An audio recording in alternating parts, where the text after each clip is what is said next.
Peu après le début des observations scientifiques de James Webb, des centaines de petits objets rouges ont été détectés dans des coins très reculés de l'univers.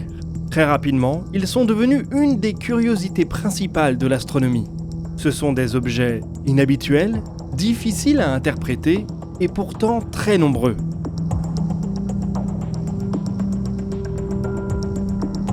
Ils ont donc fait l'objet de bien des hypothèses qu'on vous a parfois relayées dans cette émission. Mais là, quelque chose vient de changer.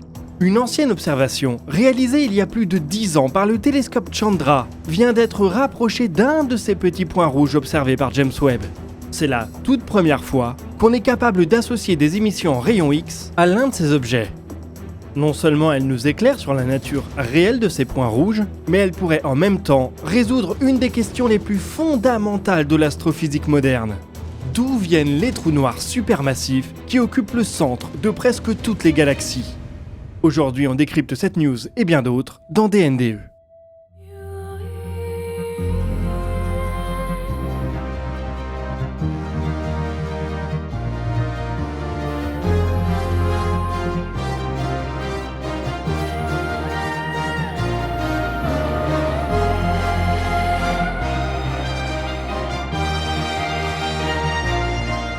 Bienvenue dans DNDE, l'émission qui vous résume l'actualité spatiale tous les mardis à 18h. Cela fait maintenant 9 ans qu'on suit les aventures du New Space sur cette chaîne. Au fil des années, on a vu émerger toute une génération d'entrepreneurs, parfois partis de presque rien, et on a même eu la chance d'échanger avec certains fondateurs. Ce sont des profils brillants, passionnés, mais surtout confrontés à une réalité très concrète. Faire tourner une entreprise, ce n'est pas seulement innover ou construire une vision, c'est aussi gérer une multitude de tâches au quotidien. Et ça, on le vit nous-mêmes, car au fond, une chaîne YouTube, c'est aussi une entreprise. Entre la gestion des partenariats, la facturation, le suivi des projets, l'organisation du travail ou encore la gestion de la communauté, on se retrouve vite à jongler entre plein d'outils différents. Et c'est là que les choses se compliquent, perte de temps, erreurs, données dispersées, etc. Et c'est pour toutes ces raisons que je suis très content d'avoir découvert Odoo.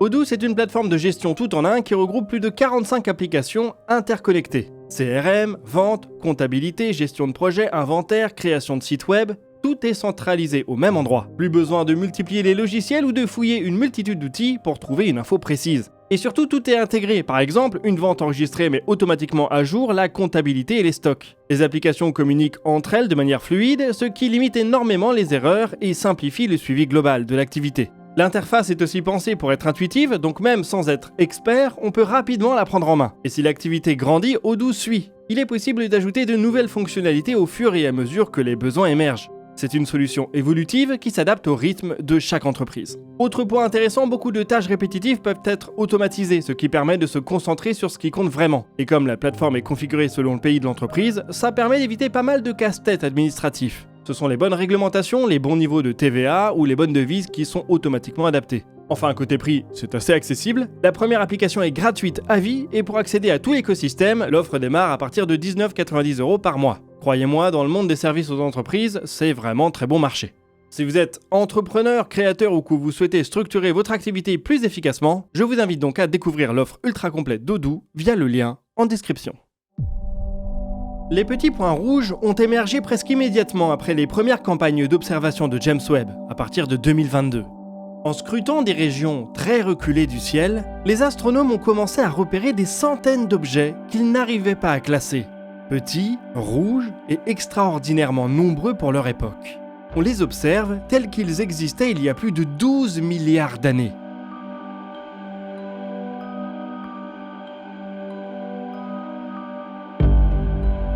Ce qui les a rendus immédiatement suspects, c'est leur abondance.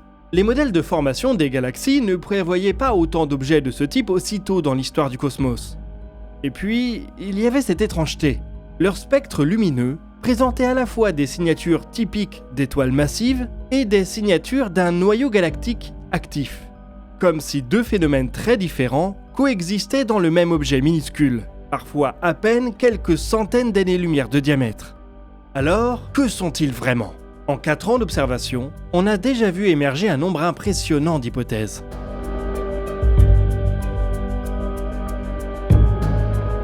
La piste la plus vertigineuse est ce qu'on appelle le scénario de l'étoile à trou noir. On vous avait fait une vidéo sur le sujet il y a quelques mois. Dans une étoile à trou noir, un trou noir supermassif en pleine croissance est enveloppé dans un cocon de gaz extrêmement dense qui absorbe presque tout ce qu'il émet. Le trou noir se nourrit du nuage de l'intérieur et c'est l'énergie dégazée par cette accrétion qui fait rougeoyer l'ensemble. Ce modèle expliquerait leur couleur, leur compacité et surtout leur silence en rayons X. Car ce type de rayonnement caractéristique des trous noirs actifs serait généralement absorbé par le gaz avant de pouvoir s'échapper. D'autres hypothèses ont circulé. Des galaxies très compactes en pleine formation d'étoiles massives ou des objets exotiques sans véritable équivalent connu. Mais aucune ne rendait compte de l'ensemble des observations. Il y avait toujours une pièce qui manquait. C'est dans ce contexte qu'une équipe a eu l'idée de ressortir de vieilles données capturées par l'observatoire en rayons X Chandra. Leur but était de les superposer à une région riche en petits points rouges détectés par James Webb. En croisant ces archives vieilles de plus de 10 ans avec les observations infrarouges récentes, les chercheurs ont identifié une coïncidence frappante. L'un de ces objets émet également un rayon X, une signature typique d'un processus extrêmement énergétique, souvent associé à l'accrétion de matière autour d'un trou noir. C'est la première fois qu'un tel lien est établi pour un petit point rouge. Cette détection, même liée à un seul cas pour l'instant, change la donne. Elle suggère que derrière au moins une partie de ces objets se cachent des trous noirs en pleine croissance, jusqu'ici invisibles dans les longueurs d'onde classiques, et ouvre une nouvelle fenêtre pour comprendre leur véritable nature.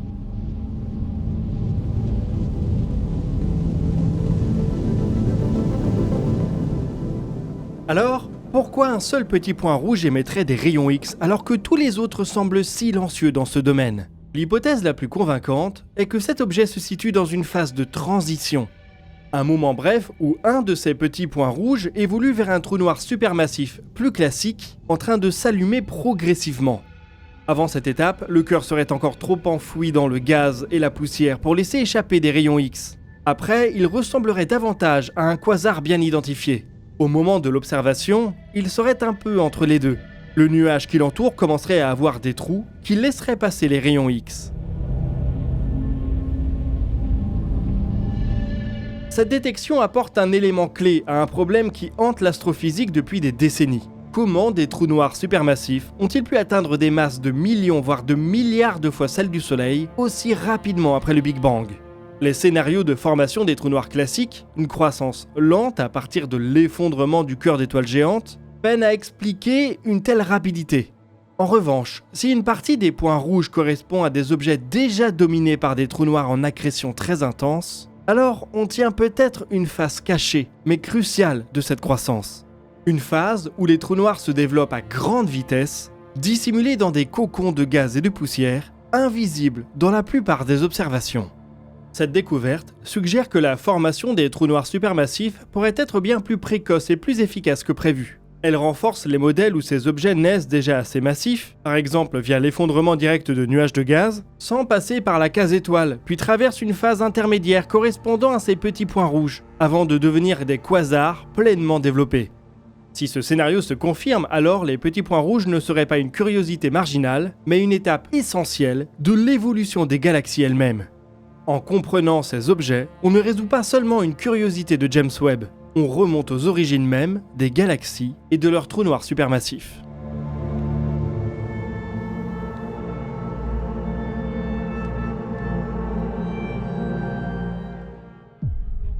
À l'origine de l'expansion dans l'espace de l'humanité, il y a une puissance déchue, l'URSS, et l'État qui a continué, la Russie.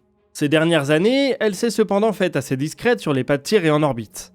Elle mène pourtant quelques développements plutôt ambitieux. Le vaisseau habité Oriole, destiné à remplacer les Soyouz, la famille de lanceurs modulaires Angara, ou encore le module Naoka, qui a été amarré à l'ISS en 2021. Cette nouvelle génération du spatial russe souffre cependant du même mal que tout le reste du pays, la guerre. Depuis l'invasion de l'Ukraine début 2022, le spatial russe avance un peu au ralenti. Il y a chaque année une dizaine de fusées Soyouz et quelques Angara qui décollent. L'activité n'est pas à l'arrêt, seulement des programmes qui nous étaient promis pour le début de la décennie se font toujours attendre. Ces développements continuent toutefois, et on en a eu une belle preuve la semaine dernière avec le tout premier vol d'une fusée très attendue, la Soyouz 5. Malgré son nom, ce n'est pas une descendante directe des Soyouz 1 et 2. Un seul coup d'œil à son profil et on voit tout de suite qu'elle n'a aucun lien de parenté avec le missile R-7 Semyorka et ses grappes de moteur en croix inimitables. La Soyouz 5, c'est un effort russe pour s'extraire de son héritage soviétique et proposer une architecture foncièrement nouvelle. C'est ainsi une fusée entre guillemets plus traditionnelle, 2 étages l'un sur l'autre, sans les traditionnelles grappes de moteur liquide des Soyouz, Proton ou autres Energia. On y retrouve toutefois des spécificités russes et soviétiques, notamment un unique moteur au premier étage, le RD171MV. Alors oui, vous voyez 4 tuyères et 4 flammes sur la vidéo de lancement, il possède en effet 4 chambres de combustion qui sont alimentées par une unique turbopompe de 230 000 chevaux, rien que ça. Cela en fait le moteur liquide le plus puissant du monde, à environ 750 tonnes de poussée. Le spatial russe, c'est un monde à part. Cette fusée doit pouvoir placer jusqu'à 18 tonnes en orbite basse. Elle est donc considérablement plus puissante que les Soyouz 1 et 2. Elle pourra également réaliser des vols vers l'orbite géostationnaire, et ce sera probablement même sa principale fonction.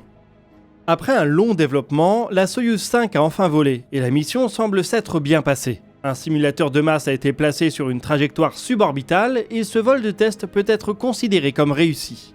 Il devrait y avoir plusieurs autres tests similaires avant une entrée en service définitive. Il va donc falloir un peu de patience avant de voir la fusée voler régulièrement. À plus long terme, elle devrait servir de base à un lanceur beaucoup plus puissant, Yenisei. On reprend ici le premier étage de la Soyouz 5 pour faire de bonnes vieilles grappes de moteur liquide à la soviétique. L'étage central pourrait ainsi se voir adjoindre jusqu'à 6 boosters. Bon après, quand on se rappelle qu'il n'y a qu'un seul moteur par booster, ces chiffres ne sont plus si délirants. Bref, la Yenisei doit faire un premier vol en 2028, mais je ne compterai pas trop dessus. Un programme aussi coûteux risque de passer après les autres priorités de Moscou. En Europe, on aime également les boosters latéraux, mais plutôt à poudre. Ils offrent au décollage un spectacle autrement plus impressionnant. C'est Ariane 6 qui vient de nous en faire la démonstration avec le second vol de sa version lourde, dite 64, équipée de 4 boosters solides. C'était d'ailleurs le même jour que pour la Soyouz 5, le 30 avril. On est toujours soufflé par la séquence de décollage, voir un véhicule aussi lourd, 860 tonnes, partir comme un missile, ça fait un peu bugger nos cerveaux. Bref, là aussi la mission s'est très bien déroulée avec la livraison en orbite basse de 32 satellites pour le compte de la constellation Amazon Leo. Pour le moment, le début de la carrière de la fusée européenne se passe très bien. Ariane 64 travaille par ailleurs à revenir sur son pas de tir d'ici environ 2 mois pour une mission similaire avec ses nouveaux boosters P160C, plus long d'1 mètre et plus puissant d'environ 10%. Cela devrait porter sa capacité d'emport en orbite basse à presque 24 tonnes. La version légère de la fusée Ariane 62 va également être très active, notamment pour des missions institutionnelles, avec notamment des satellites Galileo, le GPS européen, et des missions pour le compte de l'ESA. J'attends avec impatience Plateau en 2027, qui devrait largement étendre les catalogues d'exoplanètes.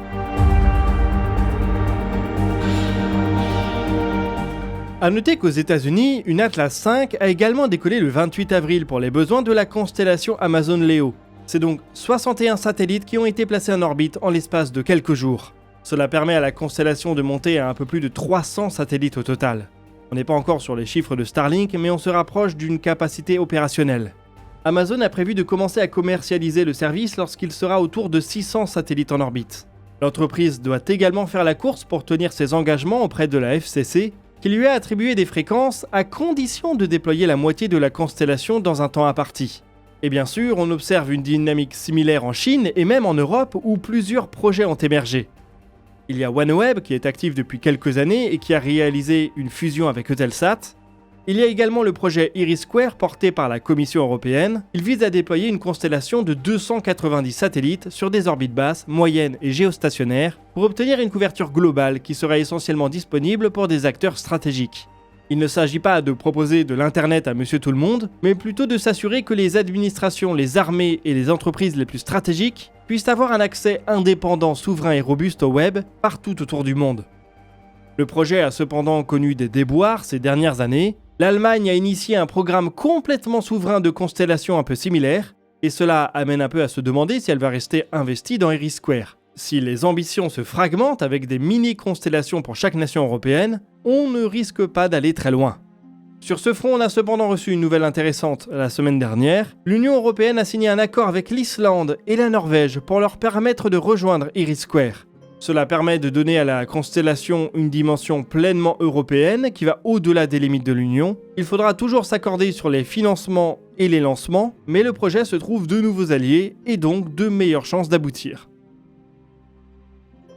Bref, voilà qui nous amène au bout de cet épisode de Dernières Nouvelles des Étoiles. Je vous rappelle que vous pouvez découvrir l'offre Doudou, tout plein d'outils très bien pensés à destination des entrepreneurs. Le lien est en description. N'hésitez pas à partager vos questions dans les commentaires et vous pouvez consulter nos sources directement dans la description. Quant à nous, on se donne rendez-vous jeudi pour un nouveau dossier de l'espace. Et d'ici là, citoyennes, citoyens, portez-vous bien.